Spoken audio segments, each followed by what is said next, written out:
Tonight, the United Nations Special Envoy to West Africa is urging the opposition National Democratic Congress to soften its stance and sign the Peace Pact to ensure peace in the upcoming elections. Details as the NDC insists it will not sign a Peace Pact despite its flag bearer committing to a peace accord on Sunday.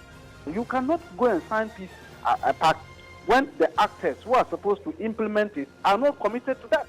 Because we did same in 2020 and they went ahead and killed 8 of our people. But the Peace Council will not back down as it presses to get all political parties to sign the pact.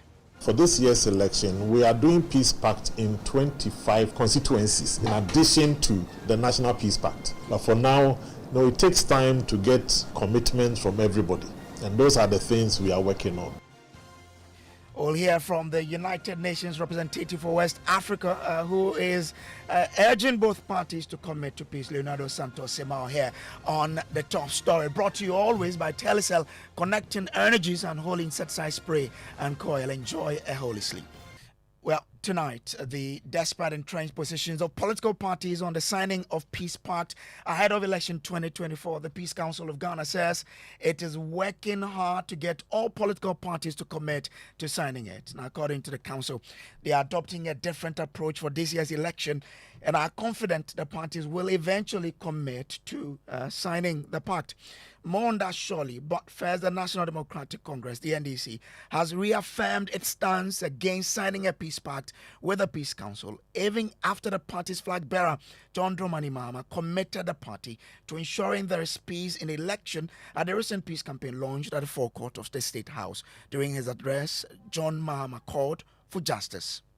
I, John Dramani Mahama, stand here today before you and before the Almighty God to reaffirm my commitment and that of the National Democratic Congress to uphold peace before, during, and after the upcoming elections on December 7, 2024. The call for peace transcends any one party or its leader. It is about the very survival of Ghana's democracy and the sanctity of our electoral process. Each of us has a role to play in this.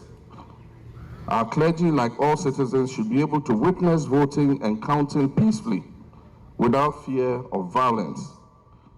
If someone errs or is disruptive during the election, they should be made to face justice. The government has a responsibility to hold accountable any criminals who masquerade during the elections as state security operatives. No weapons must be allowed in or around any polling stations, including at all collation centers. So that was the former President John Dramani Mahama speaking there. Now, however, the NDC party insists that a commitment to justice must precede any symbolic peace pact. Well, the president of the Peace Council of Ghana, Reverend Dr. Ernest Edujemfi, says his outfit is working hard to get all the political parties to sign the pact. He made this call when an AU delegation donated some electrical equipment to the council. On the Peace Pact, we have not come to the conclusion yet. And we want the public to know that for this year's election, we are doing Peace Pact in 25 constituencies, in addition to the National Peace Pact. So some Peace Pact will take place in some other constituencies that we think and we classify as some hotspots. And so we are working towards all of these things. I think in the coming days, a lot more information will put up in the public domain. But for now, it takes time to get commitments from everybody. And those are the things we are working on. Now, with all of the issues about whether a party will sign or not, there's been some discussions and calls on the main political parties to commit to peace. The UN representative for West Africa, who is also the special envoy to the UN Secretary General, Leonardo Santos Semao, is urging both the NDC and NPP to commit to peace, but to help promote peace during the elections in December. My main message to them is that first they have to protect peace. Peace is an important asset for the country, so you have to protect it. And the peace doesn't happen by chance. It's a product of a deliberate and systematic work of the political actors. by their attitude, first self-education for peace, but also the education of their supporters, in particular the youth. Sometimes in the desire to win votes, people can cross certain barriers which will put peace in danger. So politicians have to have a sort of vigilance to see that they are not going too far in their desire to win votes on that. So peace protection is the responsibility of every political actor in society. So I share that view. It's up to you. It's your sole responsibility, to preserve peace in society. Contrary to accusations of the Electoral Commission not being transparent enough, which of course has become a major topical point in sections of the media in recent past, the UN Special Envoy says he sees a genuine interest on the part of the Electoral Commission to be transparent. What the Electoral Commission is doing, it's positive, but it's not doing it in the vacuum. The Electoral Commission has clients to satisfy, which are the political parties and the wider society in general. Therefore, these clients not always are satisfied because they have concerns which they are addressing to this institution. The positive side of that is there is openness of the Electoral Commission to address these concerns in the best way so that it gives to everybody from political parties and from the voters in general that comfort that their concerns are addressed, and therefore the conditions for holding elections are equal for everybody. In other words, that the choices of the citizens are going to be respected. So in your view, the Electoral Commission is being transparent? I think so. Or at least it's making efforts. Maybe it will not reach the level of perfection, which is the ideal, but I have no doubt that genuine efforts and commitment to do good is there. Thankfully, you met with the opposition leader, the flag bearer of the opposition party, the last time you were here in Kumasi. Right. We know recently he's also met with the international community, and he issued a statement to talk about he placed before them his concerns. Right. And I believe he would have placed before you his own concerns about the fears he has about the elections, its transparency, credibility, etc. What were those when he met you? One of the main concerns of the opposition was the voter registration, that it required a serious review on that. But this was then addressed in a meeting, open meeting, the Electoral Commission had with the political parties. And I think that most of the doubts the opposition had have been solved. But even if they are not solved, I found more recently the openness of the Commission to work with all partners.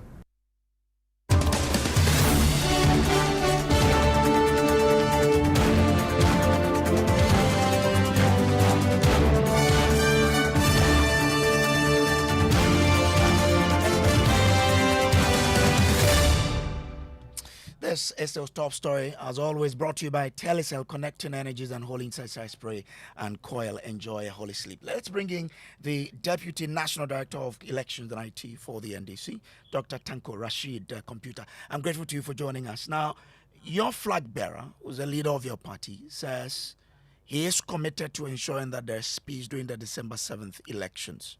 But you say you're not committed to signing the Peace Pact. Why that, when your flag bearer is willing and ready to sign that? Well, my brother, let me say good evening to your cherished listeners. I think you are mixing up two things. Okay. What my flag bearer said, we stand by it 100%. And we shouldn't mix it. He was very clear in his mind when he was speaking to the venerable religious leaders. Our flag bearer, and we all believe in that look, please, he made a categorical statement, and I want us to revere our minds that peace is not merely the absence of conflict. It is the presence of justice, fairness, and mutual respect. That was the underlying tone of his speech. So when we are talking of peace, it is not just about the absence of conflict, but we are living in a society where injustice is the bane of the day. We are not fair to ourselves. Where is the mutual respect? That is what he was talking about. So when you are clamoring and talking about peace, we should go and sign peace agreement. Don't forget, your commitment to peace has nothing to do with you putting your signature on a document. A document that you have signed cannot bring us peace in Ghana. But isn't that a sign that, in fact and indeed, you are committed to ensuring there is peace? My brother, the senior-most actors who are supposed to implement peace were absent in leaving the program. Where was the president? Where was his vice president, who is also running for president? But they had a minister there. A serious matter of that nature, you are saying you are bringing a minister there. That is how they are looking at the peace in Ghana. This was the same thing they did in 2020 when we were forced to go and sign the peace agreement. After signing it, what did they do? They went and killed our people. They used the state security to kill 8 of our people and rig the election on top. What did they do? Are they committed to peace? Didn't we sign the peace agreement? Well, we signed. We were the first to commit ourselves because when we had issues with them and we raised those issues and we told them that, look, the actors who are supposed to implement these issues are not here. They are not signing this document. They said, no, you shouldn't worry. They will make sure that they get them committed to this. We all signed. You saw it, my brother. Now they are now bringing that same thing, the same Trojan horse they are throwing at us again. And I'm happy with the speech of our flag bearer, okay, the former president. We are so happy as a party. The way he spoke yesterday, he spoke our mind. Okay. This is an aside, but I think we have to correct. I mean, you mentioned that they rigged an election. That cannot be proved. So let's shelve it and stay on this subject. Let me bring in the Deputy General Secretary of the NPP, Haruna Mohammed. Haruna, grateful to you for joining us here.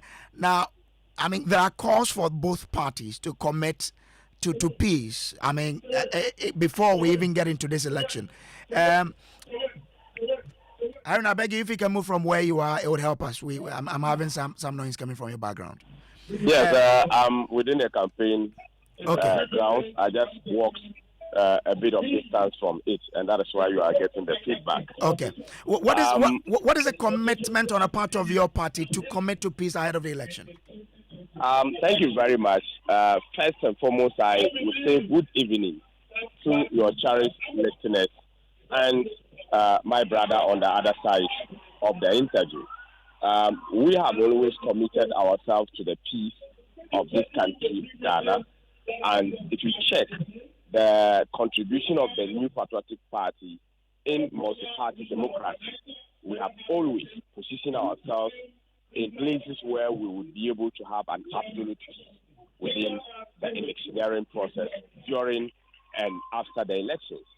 Not long ago, the NDC, through the national chairman, issued a statement indicating that they would not be signing any peace pact with respect to this particular elections. And this is a public knowledge. So I am very surprised that the flag bearer of the NDC had to approbate and reprobate and to be represented in such a forum.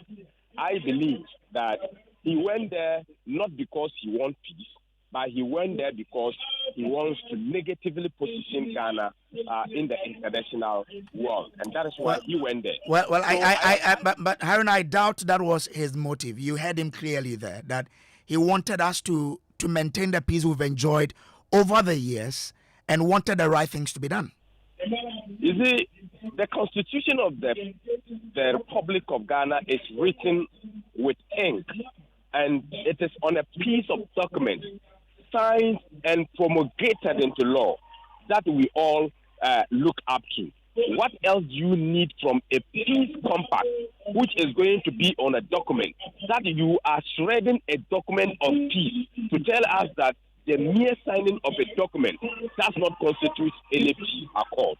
That is very disrespectful. That is very, very, very something that we cannot even amount to anything, because the document that governs this country, called the Constitution, is on a piece of paper, signed and endorsed and promulgated. So any individual, any corporate institution, any stakeholder who is interested in the peace accord of this country must be prepared to sign onto a peace accord to ensure that we submit ourselves to this particular cause. When these all issues were happening, they were in Kumasi brandishing and inaugurating vigilante groups in terms of how they are going to destabilize the peace of this country. For us as a party, for us as a government and party, we are very committed to any peace process that is coming up. We have Ghana, one Ghana, the Ghana we all have, and that is what we, the New Patriotic Party, as the beacon of democracy in this country, we would not give conditions for peace of this country. There would never be we would never substitute any condition for or substitute anything ever for the peace of this country. So we are committed to any of those processes that is going to lead to the peace of this country during the elections and after the elections and before the elections. We are committed to this process. They should commit themselves. They should tell us that they are not interested in fomenting troubles in this election. Haruna, I guess you understand that the utterances of both of you could contribute to whether we maintain peace or not. Now, you are alleging here that they are inaugurating vigilante groups to foment trouble. What's your basis of drawing that conclusion? They have their Green Army. I have been touring across the country. Just today, that is happening in Tamale, where they went to inaugurate Azoka Boys. This is a group of hooligans who are perpetuating violence across the country. They have been doing so. We saw them in the Ayawaso West Wagon by-election. We witnessed these things that is happening within this country. And we are saying that there is a law against vigilantism in this country. And that is what the NDC is seeking to do. Why are they afraid of signing a peace accord? Why are they afraid?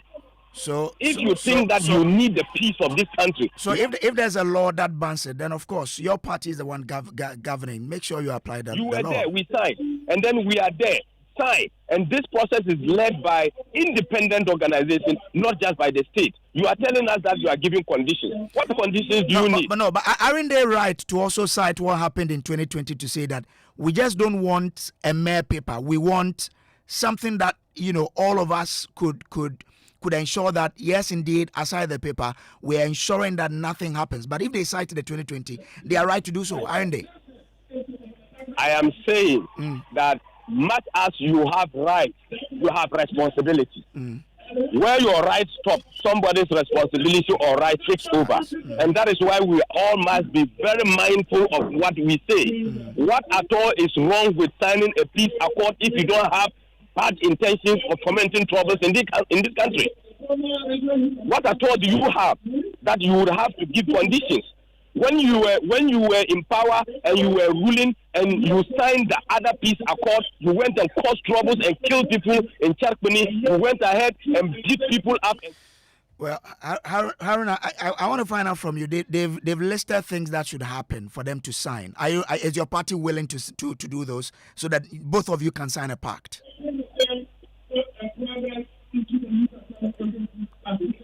Haruna.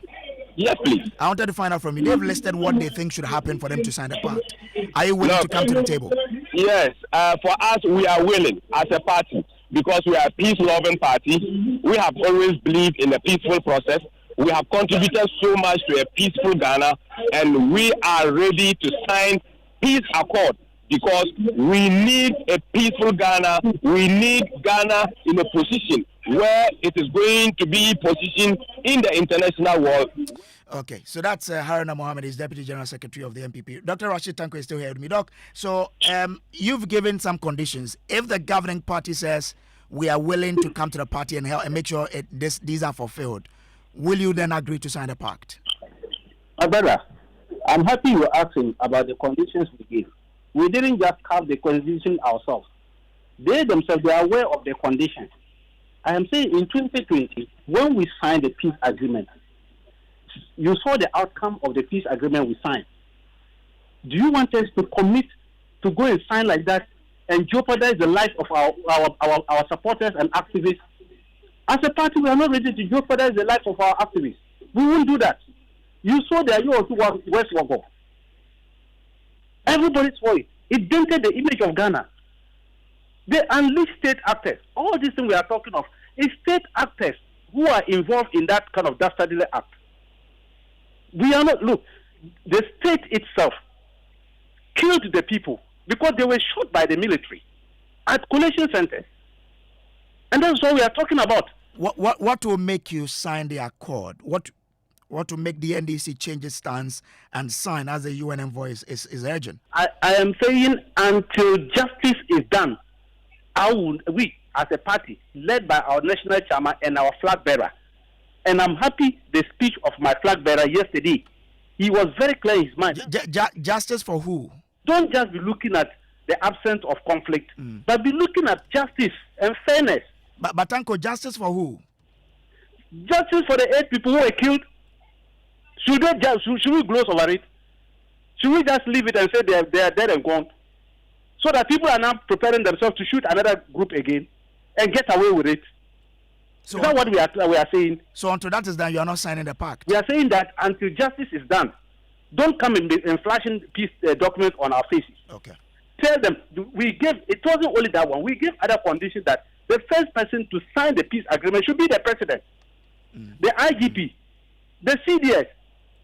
They must sign. These people must be committed, the Attorney General, because these are the people who are holding the key to peace. Because they have the arms. We don't have arms. As about, do we have arms? Peace Council, do they have arms? Do they have any power to implement any peace plan? These are the actors who are to implement the peace, but they are not committed in the peace. So you want me to come and sign something that the people that I'm signing, they are not committed to implementing it. Then I sign it just on the paper because I'm putting a signature on it. Okay. Dr. Rashid Tanko, Computer, I'm grateful to you for joining us here. This has been Top Story brought to you by Telecel, connecting energies and holy insecticide spray and coil. Enjoy a holy sleep. My name is Samuel Kojo Brace. Coming up next is Newsnight.